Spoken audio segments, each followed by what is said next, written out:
Let me see. There we go. There we go. Now I'm getting the feedback I want to see. All right. How you folks doing? I'm Cody with IronVerse Comics. We're doing another IronVerse Comics interviews. This time we're checking out The Flock by Scott here. Let me go ahead and make sure I got him so he can be heard. There we go. Should be good. How you doing, Scott? I'm doing great. How are you doing, Cody? Yeah, getting by, getting by. Almost crushed by sheet metal today, so that was fun. Oh, But, jeez. What but happened? I will not hear about that. I'm kidding, but no, it did work gigs, and being Yeah. silly and early in the morning. But everybody's fine, everything's good. It's just, yeah, that was an interesting turn of events today. Yeah, But definitely. yeah, it certainly was. All right, so looks like we got Rusty in chat. Thank you so much for coming by. He was here earlier, in fact. I made sure to be here. I really appreciate that. Um, Awesome. Welcome, yeah, Rusty. Thank right? you for coming. Yeah. So Scott here. You want to talk a little bit about the flock a little bit? What's going on with it, what it's about, and all of that. And I'll pull up the campaign page, and we can kind of look at Yeah. that at the same time, and So, go from there.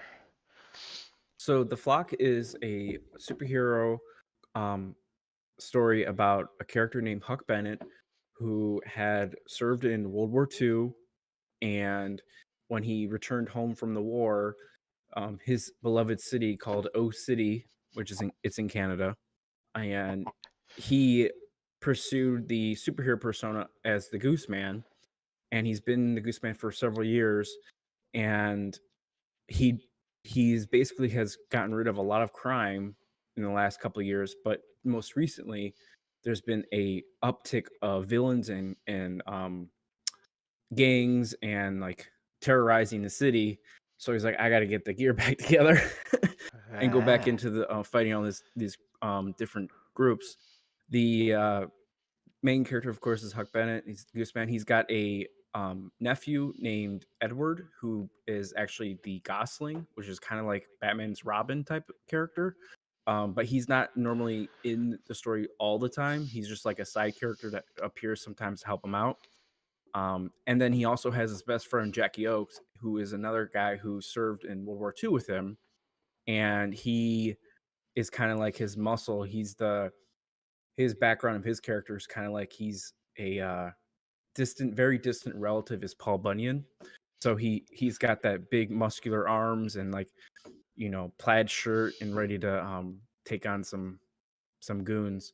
all right. But this series itself, when I created it, I gave the direction with my artist to make it feel like a um, comic book from the Golden Age and Silver Age, but also give it that like cartoony feel to kind of give that vibe with all the books. Because currently, right now, we have two, one and two, um, and those itself are inked, and that's the campaign itself is for getting colored. I wanted it to feel like a comic from back in the day. I didn't. I wanted the colors to be flats. I wanted everything to be kind of not too intense with the like visuals, because I wanted to feel, like I said, like the olden days, like you bring old comic from 1960s or 70s is just, it feels that vintage feel. It just feels, I don't know. That's my favorite era. So that's why I want to convey in my comic books. It's a good era. I mean, that's where, that's where the whole what made comics classic. Um, Yeah. I love the look. I love the feel. The line art's really expressive. I like the inking in particular. The shading style gives it a real good impression right away when I'm looking at this. I'm thinking, yeah, the issue two cover. Issue two cover, or is Yeah. it? Okay, just making sure it's not a variant. Um, the story sounds interesting. I love the title, the Gooseman, and of course the Ghostly. Those are wonderful Mhm. names for a team there.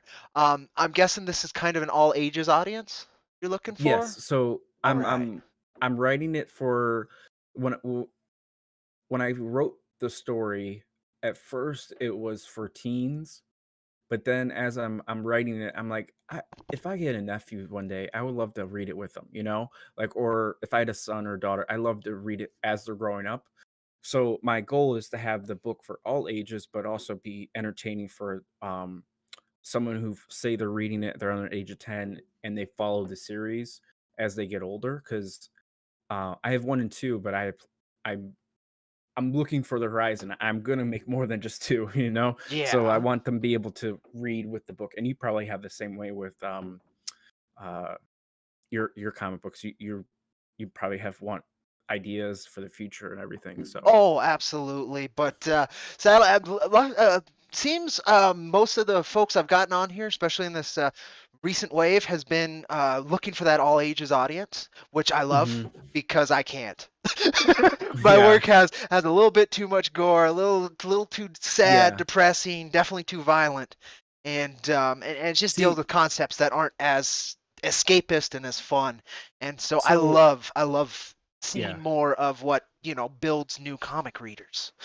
And oh, yeah, and that's another thing. Like I said, I want it to be I don't have to directly target younger audiences, but I want it to be welcoming for younger audiences. Exactly, And be acceptable. having it, someone can, oh man, you got the flock. I want someone that's, in their 20s enjoying it. And I also want someone who's 10, who's learning how to read and trying to get into comics with their dad or their uncle or whatever. Yeah, and then you want that experience to be enjoyable for the parent as well as they're sharing that. Yeah. And that's a Yeah. wonderful thing. And again, something that my work can't personally provide. So I love being able to share a little bit in that by Yeah. talking to See, creators who are working on that. I get away with it a little bit because if you I think you showed it earlier, but when you scroll down, there's a machine gun, but that machine gun's it's shooting out maple syrup. Yes. So it's not actual Excellent. bullets. So it's you get away with it a little bit when you play Oh, I around with it. see. I So do. Yes, yes, yes. Okay. Yeah, mounted and sticky. All right. So, yeah. I'm assuming, does this have a bit of a comedy leaning then? I'm guessing a little bit of a levity to it. Yeah. There's a little bit of comedy. It's not heavy comedy where you're Okay. like you have to understand what's going on. There's just little jabs and whatnot. So I love the show Letterkenny.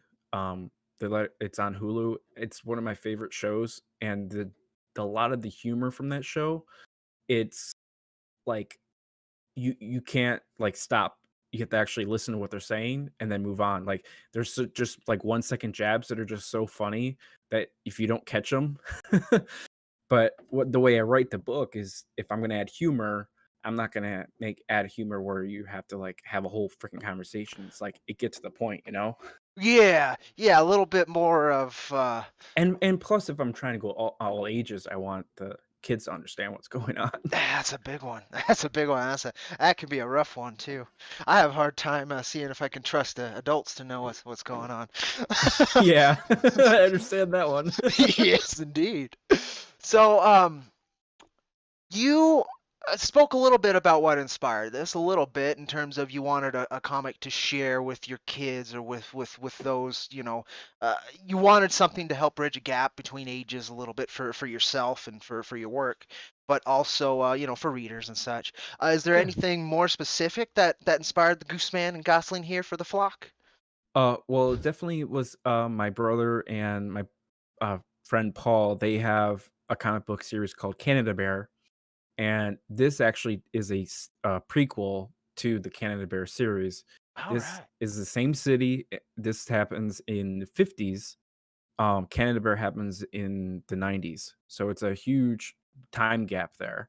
And I went back and kind of did my own thing because I wanted it to be in the same universe, but I'm like, well, I don't. It wouldn't make any sense if Gooseman showed up with Canada Bear going on, and why wouldn't he be around when Canada Bear is around? So that's why I'm writing my story in the past to kind of like implement Easter eggs in the Canada Bear series of Oh the yeah. and also in the Gooseman series or Flock Yeah, series. it's kind of like they did in Batman the Animated Series with the Gray Ghost. Just kind of wanted to put a Yes. little bit more, some history, and of course that was an homage to the Shadow, which did quote unquote inspire Batman. I think it was a little bit more than inspiration, but Yeah.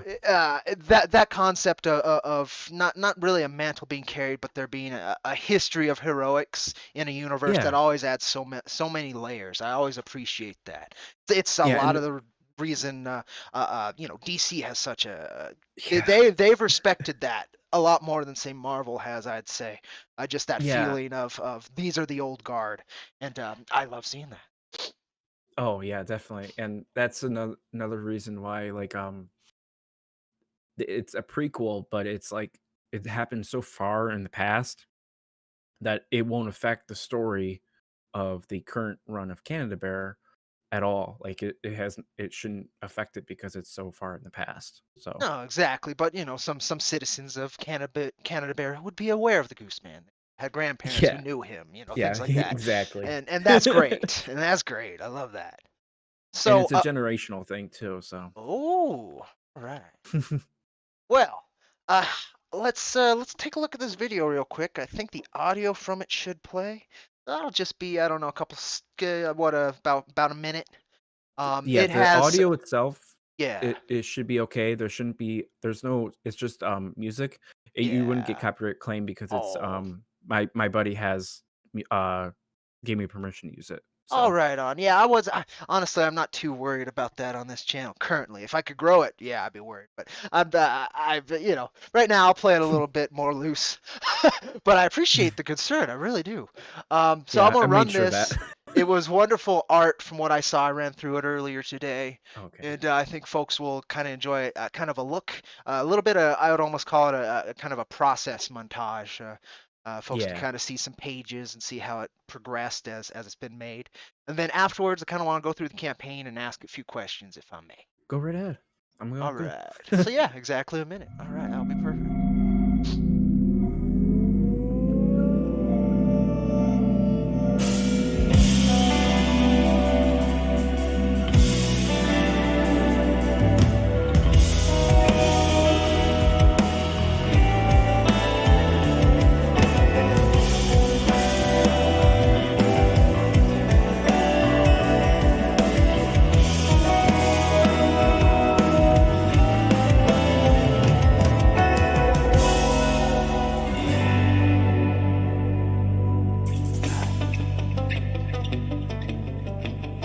Definitely have nailed that aesthetic that you're talking about. You want to look for, which is flat colors. The line art like the older Marcello, Golden Age comic. Yeah. Have that feel The colors also is the big part of it too. to it. Yo, Is absolutely. The line art's a little it's not overdone, which I appreciate. Honestly, there are some artists yeah. these days that they need to spend a little less time on the page sometimes. But Yeah. everybody Like has their own niche. yeah, definitely. And that's another thing. I wanted it to be I mean, the artist I do have is phenomenal. I love working with him. And when it goes to the colorist, like the colorist is like, this is the easiest thing to color. It's like perfectly ready to go. So that's one thing I really like. Yeah, no, that's great. Now we're talking about your team. So how did you assemble the team for the Goose Man? How'd you get the flock put together? So first, it was 2 years ago. I had a concept, or no, 1 year ago. I've been thinking too far ahead. Um, but 1 year ago, I had the concept outlined, and I was speaking with a artist, and that artist, he left the project because he was able to get a contract with a comic that was paying more money, which I'm not gonna be upset about that. You know, everyone has to make money. So he left the project, and then I was looking. I went through different groups on Facebook, which is anyone who's making a comic always use different groups, like even if it's on Facebook or Twitter. Reach out to people. You never know when you're looking for someone like an artist and you're a writer that someone will just randomly message you, be like, "Hey, I had a artist work on one of my projects. We're done. I told him that I'd get him more work. Here's his name." That's how it happened with me. So All always right. reach out to people, No, and always. don't be afraid to, because that's another thing. When I first started making this, I was like I'm afraid to message this person, but they're like, no one's gonna be mad at you for soliciting a job, you know. No, not So usually at all, unless it specifically yeah, yeah. says do not contact for gigs or It, commissions yeah. closed, things like that. Mhm. But even then, most of the time, the worst you're going to get is silence or somebody who's going Yeah, to be like, yeah, no, I can't do that. That's usually, definitely. I can't, Yeah. you'd have to be, and if you got anything else from them anyway, it wouldn't have been somebody you wanted to work with to begin with. So either Mhm. way, you find out what you need from trying, from that Definitely. reach out. And that's something like I mean I had to reach out. Eventually, it was through Craigslist that I found my artist, and he Yeah. happened to be That's coming through cool. town from Argentina. So it was just timing and luck and such. And we were able to actually That meet is up in great timing. person, and he had his portfolio and stuff, and I had my script ready and my cruddy concepts that I had put together and I all love that. that And everyone has their different story when they start their comic, and it's always unique. Like for me, the my artist Gino, he lives in Indonesia, and it's just such a creative story because I had another person on Facebook. Like I said, he messaged me be like, "Hey, Gino just finished my book. It looks phenomenal. I don't have any work for him currently. I don't have anything written ready to go.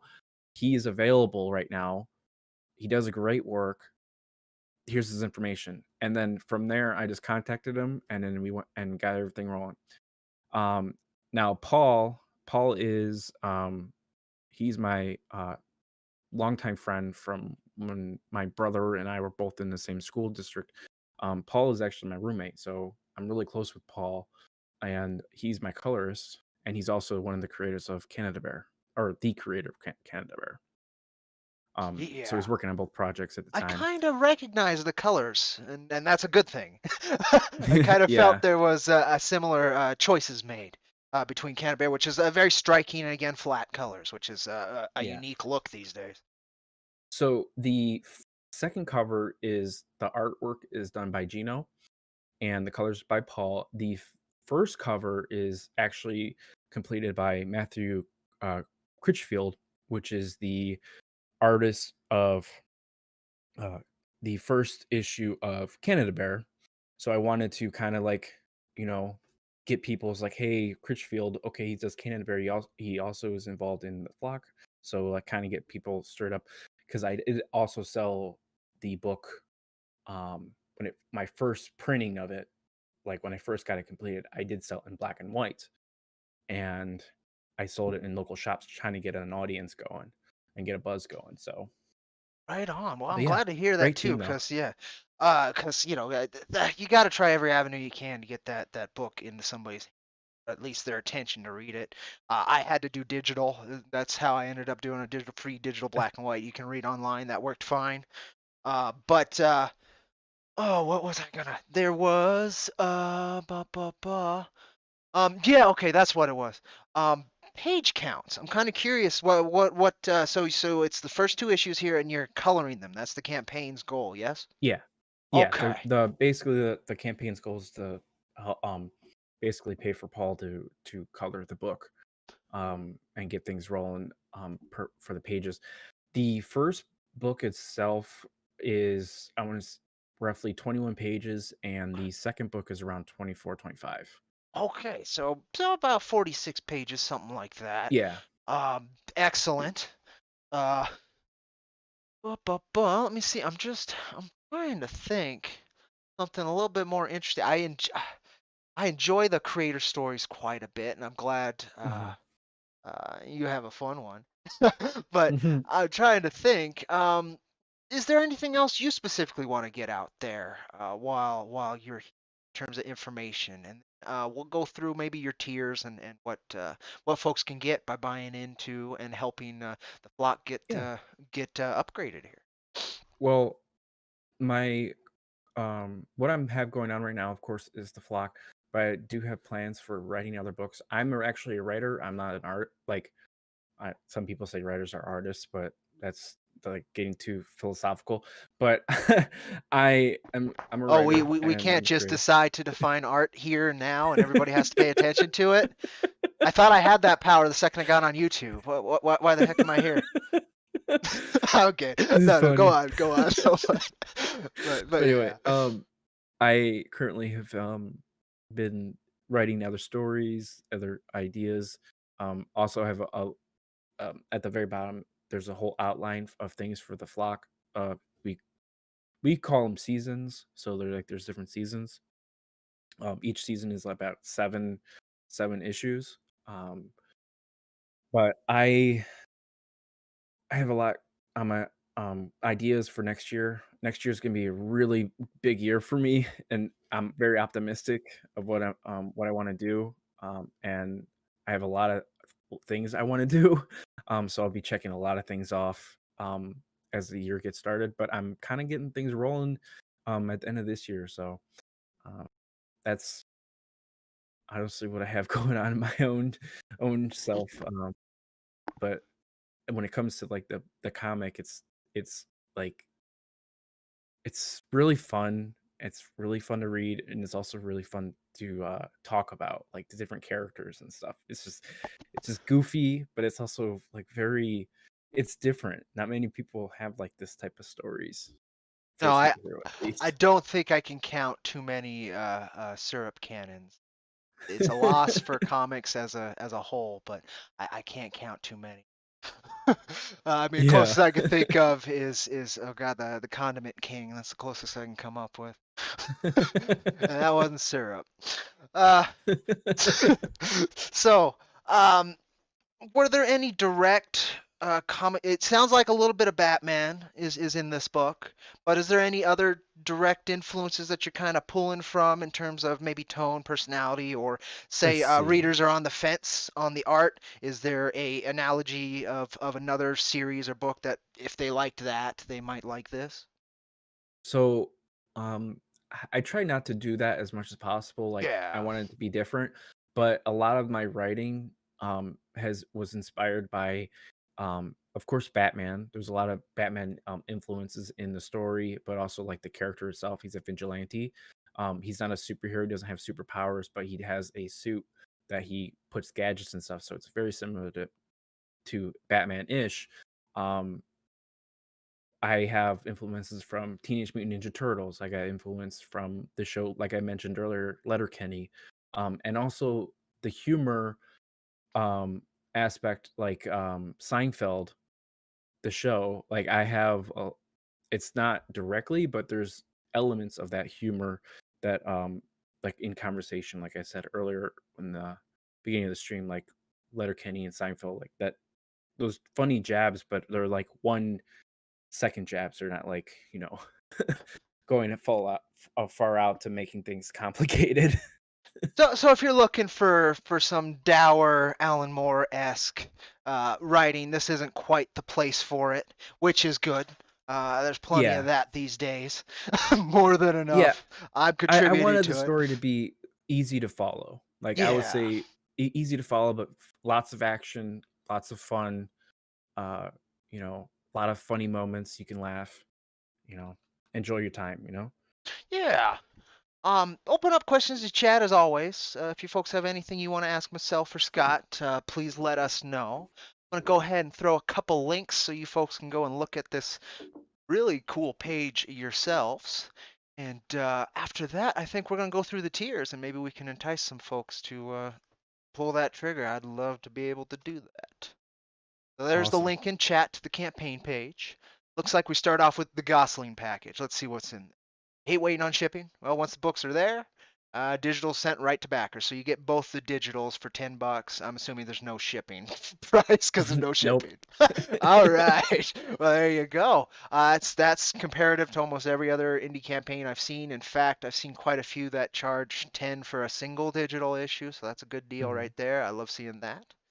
The Flock, classic, uncolored. So this is your original printing, I'm assuming. Maybe Yeah, is it this old is our stock? I would guess then. yeah. All Yeah, right. this is our stock that we've actually what we've had in local comic book shops in the Cleveland, Ohio area. Um, so these are kind of like my inventory that I currently have. So if anyone was interested in getting it at a cheaper price, because it's only $12 for two, um, and plus shipping, so it's uncolored, but the cover is colored, of course. Yeah. But the insides, and it's a cheaper option if someone wanted to do it, support without getting the actual colored book. Well, and that kind of support also helps quite a bit since you Oh already yeah, have it sitting there, so the money goes almost directly to furthering the project instead of definitely. recycling the project. So that's great to see. Nobody's claimed it yet. They are fools. I might be one of those to get in on there. I like classic colored or uncolored indie comics. There's always a certain feel to them. You know, you can tell that this was a labor of love almost always, especially when it's Hmm. physically manifest like that. It's a lot of work to do it, and I love sharing in it. And my crowdfunding collection's grown quite a bit since I started it myself, and Yeah. it's not hard to see why when you engage with the community. Start understanding what's there. There's some wonderful work out there. This is one of them, so consider checking it out. Here's the Jackie Oaks package for 15, which gets you three 1117 posters, each different too, huh? Are the posters on the page? One of them is. So Okay, the one of the posters is the uh page. It's page 6 out of issue 2. It's the one where he's rocketing up and the red buildings behind him. perfect. I got that pulled up right there. So that's one of the three. The other two will be very similar in quality. Same artists, from what I read on the tier. Yes. Mm-hmm. All Correct. right. Yeah, and there it is. Streets covered in syrup. Very sticky day. What's But funny about that page itself is when Paul first colored it, um, he forgot that maple syrup is that kind of like brownish reddish color. It originally was red. I'm like, Paul, I'm not gonna be able to sell this to all ages. It looks like it's blood everywhere. he's It looks rocketing awful. out of there So after scary. ending the villain. It was I just ended. love it. He got goosed. Blood But yeah, everywhere. then it was definitely changed. But it was just so funny the way I was like, oh my goodness. Brown it up a little, please. That's great. Uh, so under that for the three posters, and 1117 is a good size. That's what we did for our campaign as well last time, and I think that's the same size we're using for this one. Easy to kind of, if you have to, fold and ship. Yeah. And the size is relatively, it's a better scale budget for a lot of indie projects too. So that helps a lot, folks. That 15 to help grow this and get some more colors and get yourself some pretty cool prints. It's a great deal. So, what the flock is this? $15, you So get number one, and you get an 11 by 17 poster. yes. All And that right. poster is the same one that's, of course, the one um, that you just showed earlier. But yeah, this is for anyone who wants to, um, doesn't want to buy both of them, but wants to like get the first one to see if they would be interested in it in the future. Because this is our first campaign for the series. Of course, we're probably going to definitely do more and later on, um, with as we get more into the series. But yeah, this is for someone who wants number one. um, colored, And and what was it? 22 pages, 21 yeah, about pages, 22 pages. Yeah. 22 pages. So average comic floppy size. Which again, smaller scale, smaller production. It always ramps up the prices, folks. If you're unfamiliar with crowdfunding, but if you're here, you're probably not, and you've dealt with me, so you folks got to know what prices are doable and what's not. And I undercharge significantly. I take the hits from it, so uh, do not fault this fella for any prices because these are great prices as far as I've seen through So indie crowdfunding. now this is of course our first campaign, and Yes. of course as we develop the series, you know, our perks will change with when we do a new campaign, because it will be easier because this is our first run about it. It'll be easier once we have, crowdfunding funds to get things rolling, and I'm able to look into new options for printing and kind of cut getting the cost down so that it's a little bit easier for purchasing. That's We always got the strategy. pain. So you Yeah. gotta, and that's why we end up doing these kind of things, is because you have to bridge that gap with the price Hmm. level. You got to bridge that personal gap a little bit. So you're helping me make this project, helping me pay artists, helping me manifest this into your hands. That's what you're paying for. You're not just picking up a floppy at the shop. Now, I'm very Yeah. happy that that's an option where you are Hmm. right now, and folks can just pick up a floppy at a shop. That's great. Yeah. But every angle, and I found most folks are exceedingly patient and willing to take those dives on good people with good projects that they're interested in, and this Yeah. definitely falls into those categories for me. So there's the Gooseman package here. This one's been picked up. People like this one. You get both issues It's and both digitals. Yep. All right. Oh, signed as well. Look Hmm. at that. Well, every book I it will be signed. Oh, Any there you book go. that anyone who puts their money towards this campaign is getting a signed book. Believe me, All right. Well, see, I've that's not definitely signed. always feasible. So I'm Yeah. happy to hear that.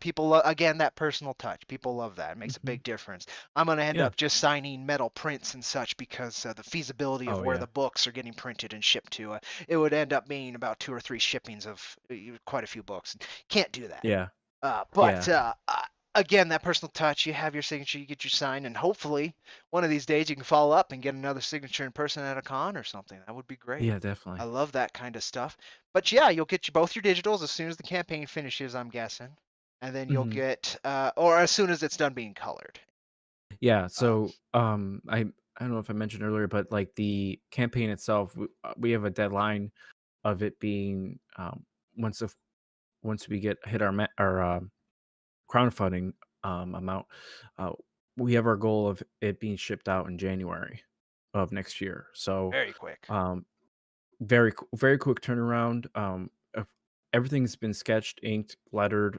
All we're working on right now is coloring, and that was the main goal of this fund. All right. Well, that's great too.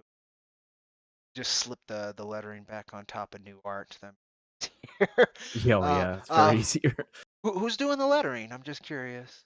Me actually. All right, all right. Yeah, I learned Did it I catch? pretty did a lot of there's the last package is called the LCS package. It's for local comic book shops who would like to carry the book if they were interested. Yeah, I had to do the same thing. Got a few people to pick it up, which was wonderful. You'll get 5 of each issue, which is the same amount I did, and 3 posters, which is wonderful Mm. to help kind of show it and get your investment back quicker. That's great. Yeah. Up to 60 packages of that. You don't want to go higher than that. I think I only put 10 at most. I didn't want to try too Yeah. hard. But Yeah, yeah. but I mean, I hope you hit that 60 because that would be about 500 issues going out. 600 issues. Yeah. What I'm talking about math, and I let myself do it. But but anywho, um, Mhm. the only example of your lettering I can find is on the cover of number one. That's one thing I would like to see is what the lettering looks like. But I thought I put a page in there. I might have not at the very bottom. No, I did not put a no, not lettering. that I could find. But that's not the end of the world. It's just as a buyer, I like to know how it's gonna read. I mean, that bubble's fine. It looks good. The font's great. I just, the flow is important, and you Hmm. sound very confident in it. It's been sold before. I have no worries on that level. It's just another thing I like seeing. Like I couldn't put issue three's lettering on there till recently because we hadn't had it done, but I did have other lettering examples on there just so folks know that it's because that's the one thing that can ruin an indie book. You can have the greatest art, and then the Yeah. lettering is just painful. Yeah, and Um, I've seen that before. It's yeah. there's so many different examples where like I couldn't read the read it, and then the next page the lettering is so big. I'm like, okay, it's like there's no consistency there. You Yeah. got to make sure everything's the same size font to really make things flow well. No, it's an absolute art form, and getting the bubbles to line up and read right per panel and to help guide the reader from panel to panel. Yeah. It's a heck of an art form, and I'm not taking that from from the campaign. Wonderful work, beautiful stuff. That's just one thing I would have liked, something to consider for next go or even later if you have a page you want to put up there. I know you can edit Yeah. basics, but and it also gives a flavor of your writing. I'd like that a little bit more too. I mean, we get that with the prose and the pitch a little bit, but again, you're talking about the jokes. I would love a joke just to kind of get a sense of the humor, you know. But that just thoughts, just thoughts. Um, it's uh, it's a wonderful concept. I like the return to more wholesome heroes who aren't bloody serious on everything. That's been taking over every aspect. Everything has to be life or death, or so unserious that it's insulting itself. This looks like it's being itself. It's not trying to be something else, and that really resonates with me when a project can get that feeling right off the gate. Not all of them can. A lot of them you can tell it's trying to be something else than what it is. Uh, Yeah. not here, not here. The flock with the Gooseman and Gosling here. It's definitely doing it wonderful style. Yeah, I'm really happy with my artist. I actually sent you on Twitter really quick just a photo of did it work? Yeah, it did work. All Of the right, lettering if you wanted to show that. It's one of the pages out of issue 2. be Um happy to. Just a it's one sec. of actually my favorite pages out of issue 2, just the way it looks, the flow. Oh, perfect. Yeah, there you go. See, that's something simple like that. That's decent lettering. From what I can tell, I haven't read yet, but just looking at the page, you can tell it doesn't muddle the panels or go over. Not also seeing the rest of the other stuff.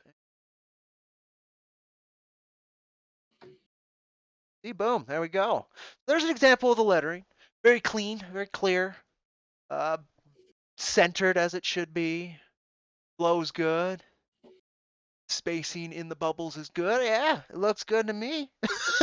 That's all I really needed was something quick like that just to kind of get the idea. So let's see. We've got a flip truck with our. Is that our strongman that we were talking about earlier, who's related to Paul Bunyan? Yep, that's Jackie Oakes All and right. the Gosling. Saving some folks trapped under a truck. Oh, Yep. fun little piece right there. No, the panel works great. The action is very clear and smooth. Facial expressions are great, which is really important in comedy. So Mhm. I love that. Great faces there. Yeah, it's clear.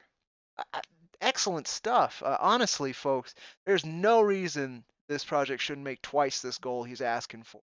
And the goal he's asking for right here is completely feasible. Only at 16%, about halfway through the campaign. Is this after extension or before This extension? before Before. before Oh, extension. excellent. So there's a chance, but don't make him do it. Get them to where they need to go. Let them sit in demand, work on it, and then get you your books. That's how it should be and how it is for a lot of folks, and help this wonderful project hit that same stride. 245, so that's 60. That's not bad. It's not bad. We definitely need to get the word out because again the quality's here, the love's here, Mhm. the art is here, and the Yeah. attention is a good one to be shared in the comics community right now. It's not Yeah. I mean, it's hard I'm to find an all ages book that's really good these days coming out of the corporate system. It's just yeah, really tough. I mean, Scholastic, you're fine most of the time. They have a quality yeah, standard. They've been working forever, but you're not going to find Kate books under Scholastic. At least not yeah. this kind. It's going to focus quite a bit differently. Like I think it was the title Dogman, which is a Captain Underpants spinoff, is now the most Mhm. greatest selling graphic novel of all time recently, and it sold like 500 million copies.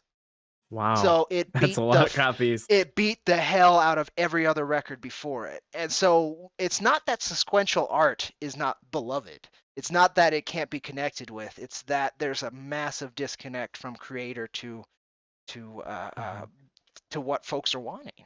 At least not in that case, obviously, but you know, when Batman's moving 20K copies and it's Batman or something like, you know, Well and then you look at well, that, it's it's so very different. the thing that with Batman also is, like, there's so many different writers, so many Yeah. different versions going on right now, so it's hard not like, if you were to say, "Okay, the new recent Batman sold," like you said, 20,000 copies. How many other Batman series are going on at the same time? A That it's lot. competing with. So if you would Yeah. have to put all the Batmans together, it would probably be hitting, 100,000 or so, Which is or still a even more. 5,000th of that Yeah. Yeah, some definitely. goofy Captain Because Underpants spinoff. And so the oh, again, definitely. and that's the thing is a lot of the again it's more financially successful than it's ever been the comics in terms of profit, but it's not getting books into readers' hands as successfully as it has for a long time. And so the definitions of success also have changed a little bit. And Mhm. I'm hoping more quality books like this, more better intention and goal to actually bridge the gaps instead of tell your story. That Yeah. they better listen. I'm hoping that can continue to grow because again, that hearing that when I heard that about that, I was like, oh, okay, well, I was really worried about sequential art just being phased out with gaming, the prevalence Yeah. of movies, streaming, TV shows. But the interest isn't going anywhere. Parents want to read with their kids, spend those moments. Kids want to learn to read and engage with that stuff too. And comics, in particular, is one of the only mediums where basically everybody who enjoys it wants to be a part of it. They want to make comics. Yeah. So, like I said, like, I would love for, um a dad or a mom to read it, and then their son or daughter reads it, and then afterwards they talk about it and be like, "What was your favorite page?" "Oh, my favorite page was page 6," or when he did this, that, and that conversation of having with your kid is just so important at that young age. And you want to have that fun interaction that's not related to a video game or not related to a TV show. It's something more um, that they can interact with actual reading the book, I guess. Reading's a Um, quiet moment. We get so yeah. few quiet moments in this world to think, to read, to breathe.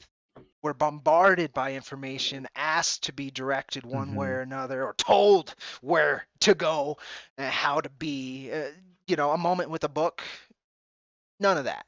It's you turning the pages when you want. Per panel, read and look at that art as long as you want. It's your time.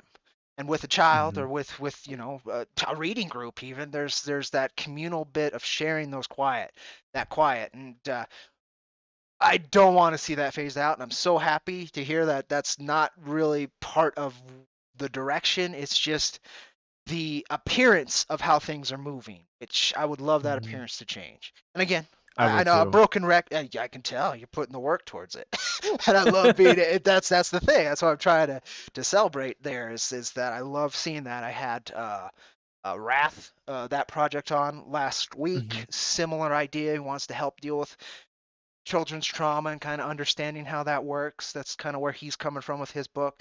Before that, it was Clayman and their project, which is another fun superhero thing. Instead of in the 50s, it's in the future and more of a Batman That's pretty Beyond cool. to the Batman, and that's been really fun. And he comes from a similar place where he just wants to recreate that kind of feeling of earlier Spider-Man of that bridging the divide We're between adulthood and childhood and giving a Yeah, kind of some information there.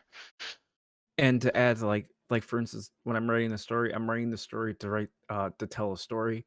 I'm not trying to push anything. I'm not trying to um like a lot of the comic industry today is focused on telling not really telling a story, but like trying to like have jabs at society. Um, and I personally, I just want to tell a story. I just want to have fun with it. I want, readers to enjoy it without having, people being worried. Am I trying to, get something here? Like trying to get them to think a certain way, which I don't think we need anymore.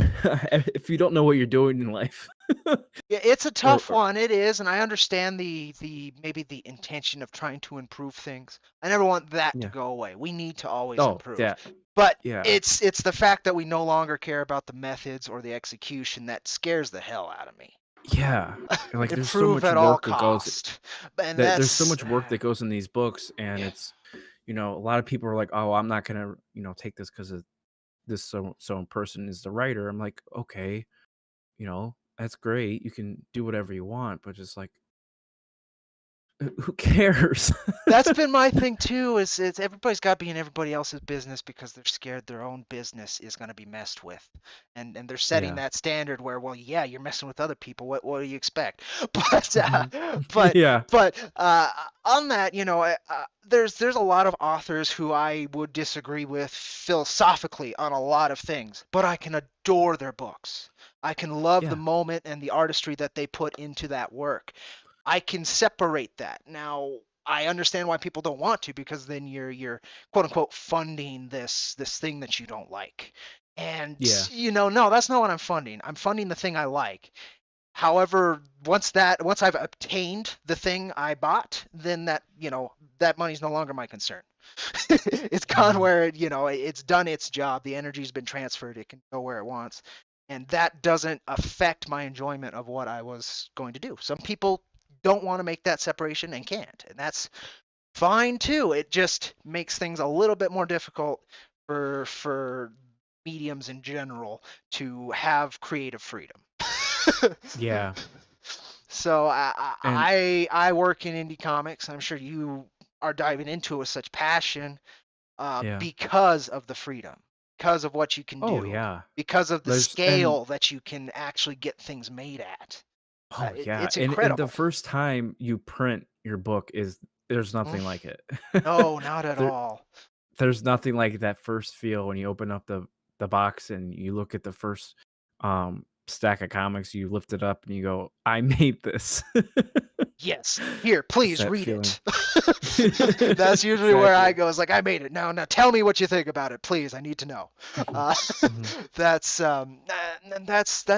again, that's it's that communication. That's what I've always seen art as is a form of communication, and whether it's an Mhm. idea or a feeling, a gesture, a moment, or trying to convey nothing. That's something as well.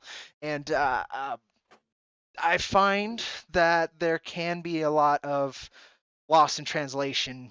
A lot of things can be lost in the translation from creator to reader, Yeah. but there's a lot of different ways to handle that inevitability, and I think making it more accessible, like the Flock is exceedingly accessible as far as I'm concerned. If you like vigilante books and you want a little bit of humor and you want good quality art and a decent story with passionate creators, I'm talking to somebody right now who's trying to provide that to you. Please Mhm. support them. Um, on my end, I'm trying to communicate. I don't know, a lot more heavier things that maybe not as fun, but there's things that are important to me and Yeah. observations and things that I've gone through and walked through, and people seem to enjoy it, particularly because of the wonderful art team. But it's just another attempt at communication. They're both valid. They're both worthy of your time. You just got to find what you like and please support it. I'm I mean, not I anti-mainstream personally, but I am. I want more of Yeah, that I know what you money, mean. wider spread. That's what I Yeah. want. I want, if you're a comic fan, you want to make comics. Don't go in thinking you're gonna write Spider-Man because that's not how any of it goes. You don't just walk in that. You're No. gonna have to earn your teeth. cut your teeth one way or another anyway. So make what you want. Come up with your story, make it, share it, passion and love. And if you can get the eyes on you, that's always a possibility. You could kick Eh, on up there, and that's great. But if not, you're still doing what you wanted to do. yeah, and also stay hungry. Don't Yes. don't never never, get full. Always stay hungry. Like for me, um I'm really pushing this campaign. If we don't succeed, I'm not done. I'm not going anywhere. I'm still creating comics. And even this is great news. Yesterday, issue 3 completed inks. So like I'm not going anywhere. Yeah, we're just talking about I'm one gonna and two still hill here. We're just trying to yeah. get that colored. It's already been lettered. It's been Yeah. out to people. People have enjoyed it, had it in their hands, and read it. We're just trying to get Paul Ferris a little bit more work here, and he happened to end up in chat. Welcome so much. Um, and yeah, so I mean, I I love comics so much. I think most Yeah. most most people who are in it do. And we come from different perspectives. We come from all different ideas, but my hope is there's a unity in that creation that all of us can from time to time put the energy towards. You put a bunch of Yeah. energy anywhere else, but as long as you're trying to put some in there, then the medium should grow, should improve, and stay alive. And again, that was my worry, but I'm not so worried now. Especially that kids raised on iPads and such, little kids, Yeah. 4, 3, that terrified me. Starting on for gaming and for this medium. But again, it's not so much a worry. I mean, manga's never been more popular.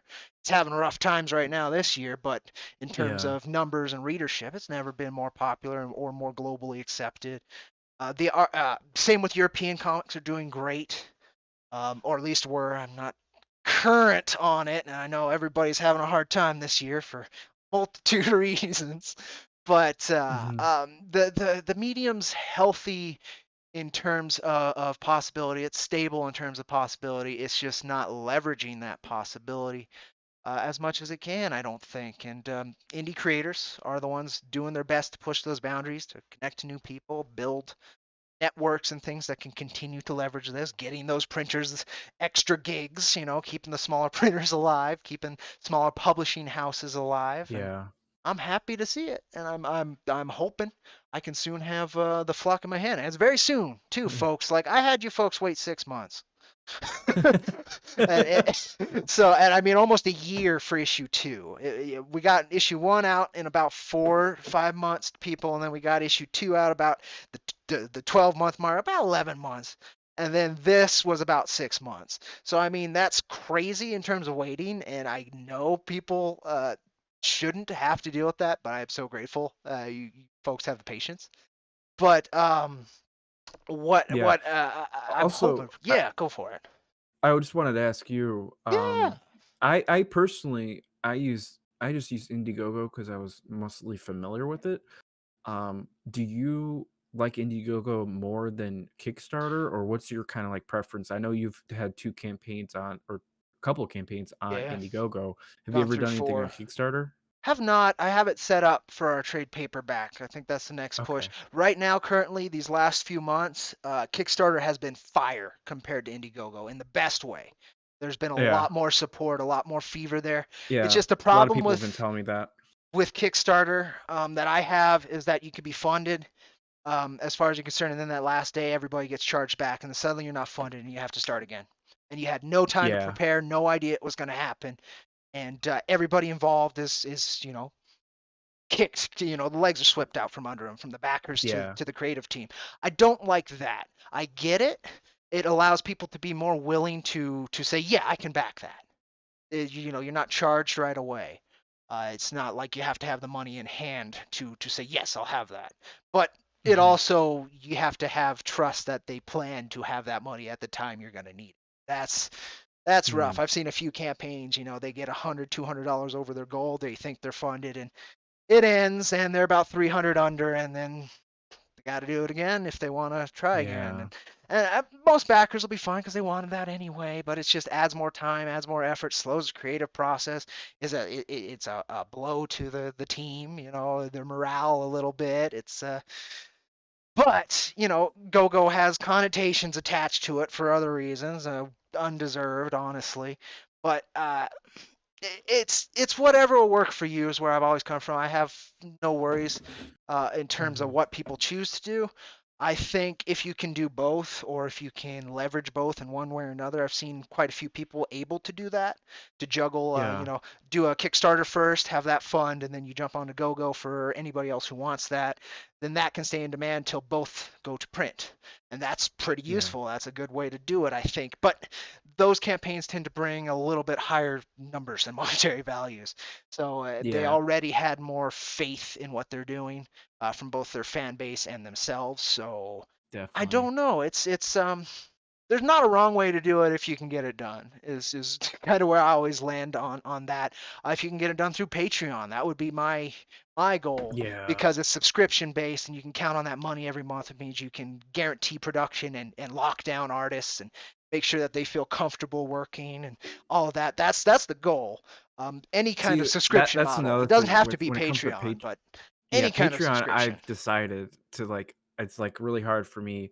I don't know like what I should offer. I That's mean, always a I could tough it's so hard when it comes to Patreon because I'm like I'm a writer. I'm not really an artist. What I'm gonna show people my outline. one. Yeah. So it's like I got to be very creative with that, and I always wondered about making a Patreon. The So only successful one I've heard that I've engaged with and been a part of is the Rags team, but they use mm, lewds and a military fan base, and mhm. they targeted very, Yeah, they were laser focused on what they were trying to do to get that done. They've kept it going for 3 years at about 5K a month. So, but he built on it. It took a long time to get there, but they got there because of a laser focus and delivering what they knew their fan base would want. yeah, Not everybody can do that, and there's certain draws to cheesecake pictures that some other art cannot do. And there's some webtoon creators who are really good at that too. They release a page a week, and then you support them on Patreon, you get early access or whatever, or you get a collected at the end of certain period. There's a lot of ways to go about it. I know a lot of people don't like any of these tech companies, and I don't blame them. I don't like yeah, them from the top down most of the time, but you also have to accept that you got to work with the tools you have. There's going to be prices no matter what. You have to make sacrifices to get things done. And some of them will be simple on morals, some of them will be more financial, some will be, an artist who you really want to work with, but just keeps flaking on a deadline or what have you. There's yeah, sacrifices that happen. And that's one of them, in my opinion. Just like some people going to GoGo and sticking on GoGo because of connotations of Kickstarter or vice versa. There's no real wrong way, again, to me, mhm, but that's not everybody's perception. You got to be aware of that and work yeah. within what works for you. I think we got a couple questions. Let me see. Do you think digital will make a push someday? I believe that people will always want to hold the physical version of the book.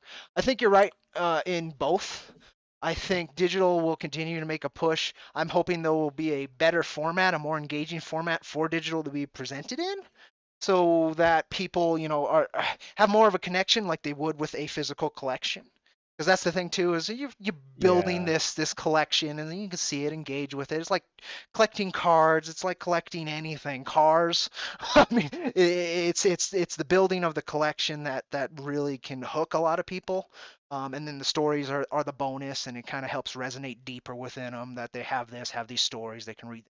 There's a lot to it, but my hope is digital can get some kind of similar feeling, particularly like I was talking about earlier. All these little ones who are raised on this tech, raised on always connected to Mhm. everybody. There's got to be a way to also fit in that quiet moment that I was talking about before, even if it is through digital, through their device. I'm hoping there will be a push there and somebody will make a presentation. I know Shonen Jump made a massive push, like, here's everything we've ever done on digital for this much a Yeah. month. Thousands and thousands and thousands of pages of manga just there for $5 a month or whatever it was.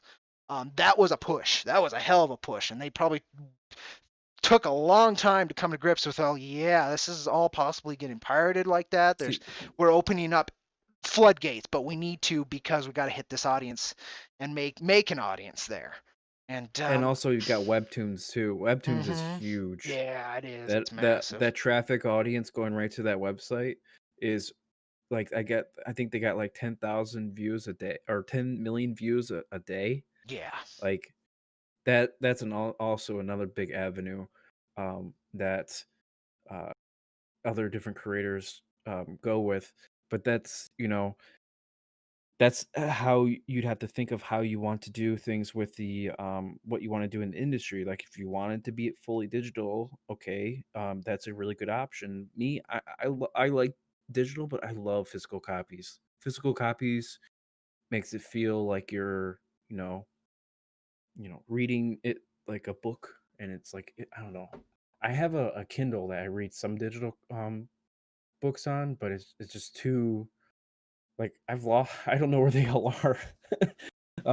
They're on an old account, and I think I've lost like a couple books, but like I don't know. I just like having that crisp book feel.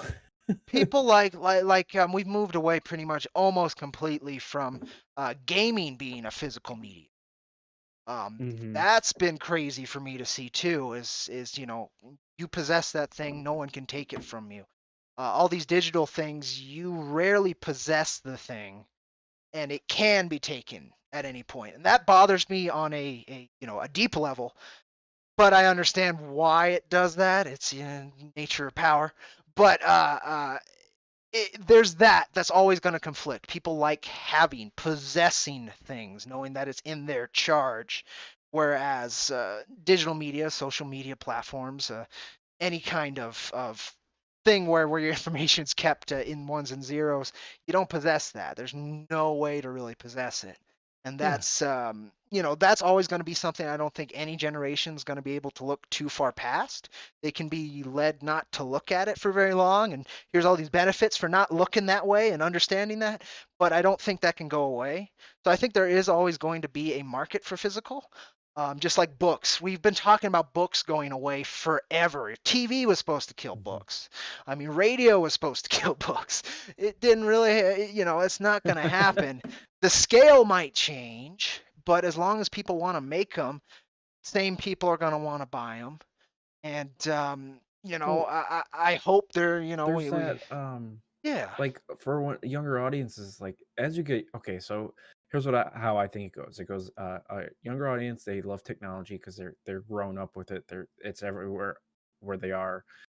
They get a Kindle, they have these books, but then as you get older, you realize if I got that book, I can actually have someone who created that book sign it, that's a big and one it's too. much more impactful than having it. Okay, I got 1,000 books on my Kindle, but I got this book was signed by the actual author of the book.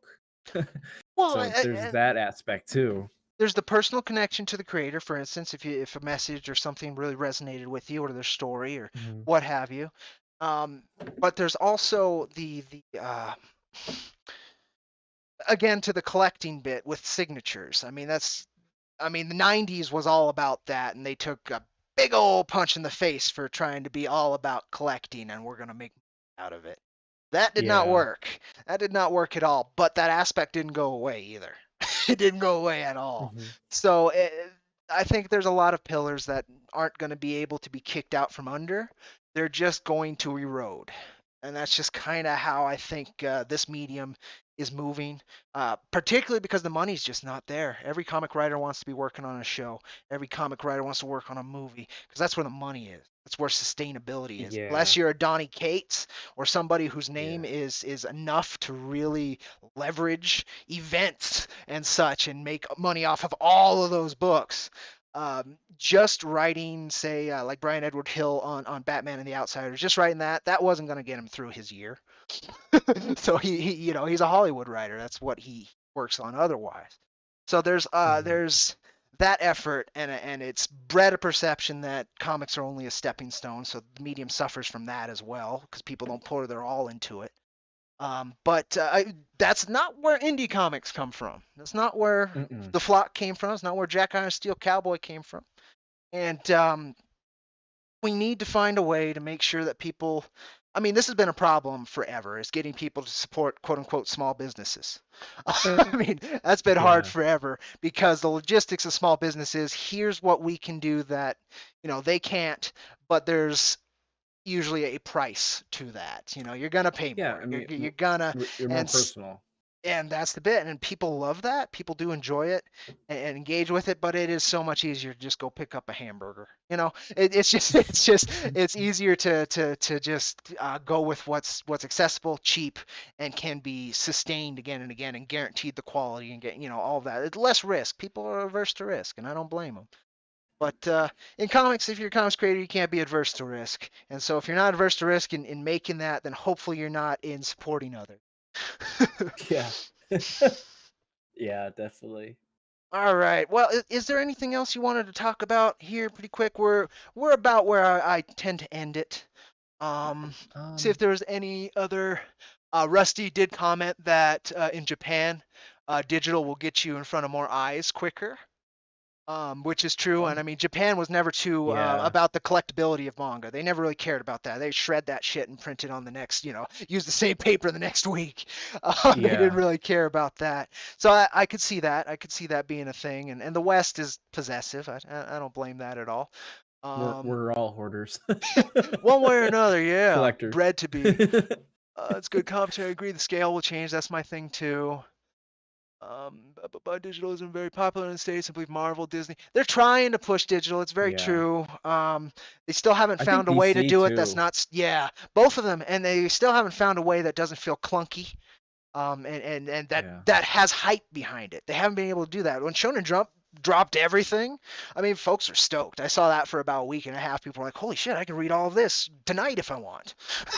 Yeah. That was, I mean, that was a big thing. And they could have done something very similar with Batman or with a series, or maybe you drop a whole storyline a week on an app for a subscription thing. There's so many ways to go about it, and I just think a lot of the old hats don't know how to wrangle this, and they really want to keep that collector's market happy, and they want to keep Hmm. um, really that high price point.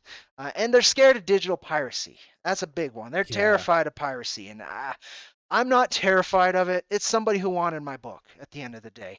Now, from a business standpoint, yeah, that's terrifying. They got it for free. They wanted it and they got it for Yeah. free. Yeah, no, that's Ew. terrifying. But from a different perspective, from my eyes, they wanted my book bad enough to risk something to get a hold of it. Okay, Yeah. but that's not everybody, and that's not sustainable at all. So I don't blame bigger companies for not jumping on it, but they're gonna have to. It's a bullet they're gonna have to bite and just So try and grow. one more thing. Paul did ask a question in the chat, and I kind of was gonna bring it Oh, up please earlier. do. Yeah. Um, is Comixology worth it? Oh, I Like, couldn't is it tell you. worth? I think I got. Okay. I've had about 15 reviews in the Okay. nearly 2 years we've been on there. Sales wise, I don't have exact numbers. I think we've sold maybe 65, 70. And Okay. at about $2 a piece. It's something. It's something. And again, it's readers who've Yeah. got the book in their hand. Happy to have the platform for it. But is it sustainable? Does it help you grow in the long term? Not at the scale currently for me. Uh, Okay. but it's the scale's the tough one. Scale's the bigger numbers, the better things can end up being done. So Yeah. it's a Yeah. tough one. So if say I had 1,000 backers one time, then I can leverage that scale and maybe get 15, 10, 20 of them to rebuy it digitally. Uh, Not where it's at. So I don't know. I would say it's worth it as long as it's not hurting you in any way, and only you Mhm. can really know if it's hurting you or not. Is I guess what I would say. I don't think it is. People don't have any problems really with Amazon so much, at least not on that level. So Yeah. I don't think it would hurt. Do you need an LLC to go in Comixology? As far as I know, no. I've known a lot of people who just uploaded their comics there, uh, but I don't know if they got that LLC. I didn't, but we uploaded through Wicked, so I have no Okay. idea if they had to, and I know they have that in line, so I don't know if the information was requested or not. But I have known quite a few who have submitted to Comixology, been rejected, And Yeah. usually there's something about format is usually what it is. I haven't heard anybody like, oh, I need it to be an LLC. Doesn't mean that's not a thing. I do not know. Yeah. So, um, What's the I'm replacement for open for anything else. Comixology? There Oh was yeah, one. There was one called Comic Central for a little while, but they flopped. They weren't profitable, which yeah, sucks because they really pushed indie. I was really yeah. That was a proud to great be on website. there. I missed that website. Yeah. And they would actually engage, give awards. They tried to promote and engage with the comic community. I mean, they did a good job, and they just couldn't make it work. And that's always sad to see. Always sad to see. Otherwise, though, there's a few. There's drive-through comics. There's oh god. There's like two more platforms where you can basically just host a PDF that people download. You can always do that from your own storefront too if you wanted. Set up a download link and such, and then have people buy it directly from you. I haven't gotten to that point, but it can be done. Um, there's a few ways, but again, none of them seem to be better than any other. Always. There's always some bit of, every project's unique, and particularly in the marketing, networking, and uh, platforms, that's all something you got to figure out yourself as far as I've experienced. Hmm. I mean, get advice, Yeah. obviously. I'm personally happy to Yeah. provide it, as you can hear me jawing on, but Yeah. that Well, I doesn't mean, mean you have to it's a listen to it. valid option that Yeah. I've been trying to look into for the future because Yeah, this isn't just a one and done book. This is an exactly. ongoing series that I want to pursue. So, Yeah, so again, folks, check out the flock. Numbers 1 and 2, you can pick it up here. You can pick up a black and white. I know a lot of people like just line art. I love seeing that. You are helping funding the coloring, which means, yes, you can pick up both issues in color. You can pick up one issue in color. You can get pinups. There's 3 available. There's one that goes with just the number 1, and then there's all 3 if you want all 3. There's comic shop tiers, which I would love to see those get picked up more and more. I'd love to see more comic shops kind of shunning the mainstream a little bit so that the mainstream can maybe learn a little bit of a lesson and help grow indie artists and get them that passive awareness that we've kind of been talking about this whole time. That's the toughest thing to get. Basically, if you have that passive awareness, whatever platform you're using won't matter too much. It's having that engagement where you don't have to directly tap somebody on the shoulder, show them your book, and then try and sell it to them. It's that, oh, they can see yeah. the book, it's there, they can pick it up, boom, and you're unaware of all of it until the money comes to you. I love, or a review comes, or any kind of engagement otherwise. But yeah, uh, Well, I help indie appreciate you comics, having me folks. on. Yeah, thank you. Thank you for being on. It was a pleasure. I had a great talk, I think. Hope folks got something out of it through my gabbing, and again, I love seeing more all ages comics come out there. Everybody wants to do a Watchmen. Very few people want to do something to connect to new, younger readers, and that's very important to me. Uh, Again, and particularly because I've tried. I've written some things that are more all ages, and it works, but it's not where my vibe is. But so I want to support that, and I want to see more of that out there. So anytime, just let me know. I'll be checking in on the campaign. Feel free to tag me if you need me to share anything or whatever. I'm happy to do so. I love sharing good projects. And I just hope you folks take a look. Most of you know this project. I hope most of you are already on there. There's only 8 backers, though, so there's a chance some of you folks in chat aren't there. And I'm going to shame you right now. You should go pick up the flock. What are you doing here listening to me? Go pick up the flock. And I'll Anywho, love you forever. there you go. See, look at that. Eternal love was never bought cheaper. Uh, all right, folks. Thank you so much for joining me. Thank you, Scott, for being on. Thank you for making It's a indie pleasure. comics. And thank you guys for joining us. I'm Cody with IronVerse Comics. This has been another IronVerse Comics interview.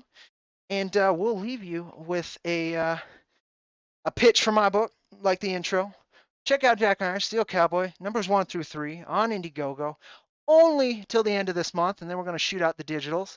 We are 2/3 done with lettering. As soon as the lettering's done, we're going to polish, make sure I don't miss, Vince and I don't miss any of the typos this round and get you a stellar book. I really hope you folks check it out.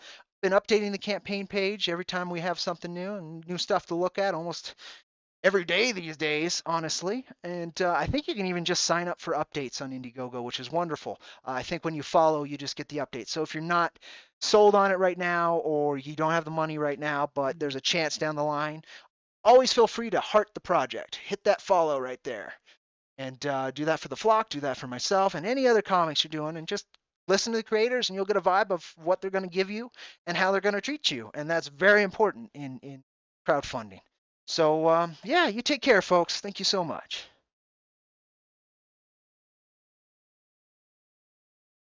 Right. Go, folks. Now I'm going to mute us here. And intro video, folks, and then I'll catch you later. Take care.